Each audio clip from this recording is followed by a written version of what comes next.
Au niveau du Forum social mondial, nous on est venus surtout pour présenter 2 campagnes. Une qui s'appelle Frontexit, qui est une campagne organisée avec le réseau Migre Europe. Et c'est une campagne pour dénoncer l'agence Frontex, qui est l'agence de contrôle aux frontières extérieures de l'Union européenne. C'est une agence très opaque qui agit de manière assez autonome avec un budget colossal et des moyens militaires pour empêcher les migrants d'arriver en Europe. Ça se traduit par de nombreuses violations des droits des migrants. Donc on a lancé déjà à Bruxelles il y a quelques jours et à Nouakchott aujourd'hui pour la 3e fois. Donc on lance le démarrage de cette campagne ici à Tunis qui s'appelle Frontexit.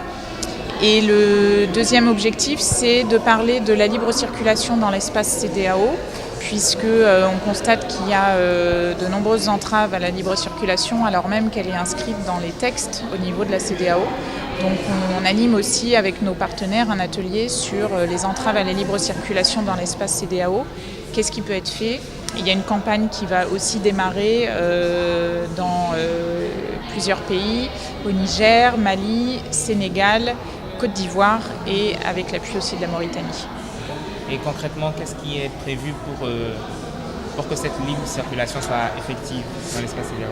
Alors là, c'est aussi une campagne de sensibilisation, déjà beaucoup, parce qu'en fait, les textes sont assez mal connus, que ce soit des citoyens de l'espace CEDEAO, mais même au niveau des parlementaires ou des gouvernements. De la même façon qu'en Europe, les parlementaires européens connaissent assez mal Frontex, on se rend compte que parfois, le droit à la libre circulation dans l'espace CEDEAO n'est pas connu.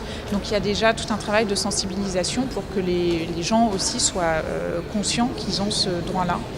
Et ensuite, c'est un travail de plaidoyer auprès des institutions nationales africaines, mais aussi régionales, donc auprès directement de la CEDEAO, pour que ce protocole soit appliqué et pour que les entraves au quotidien s'arrêtent pour faciliter la circulation des personnes.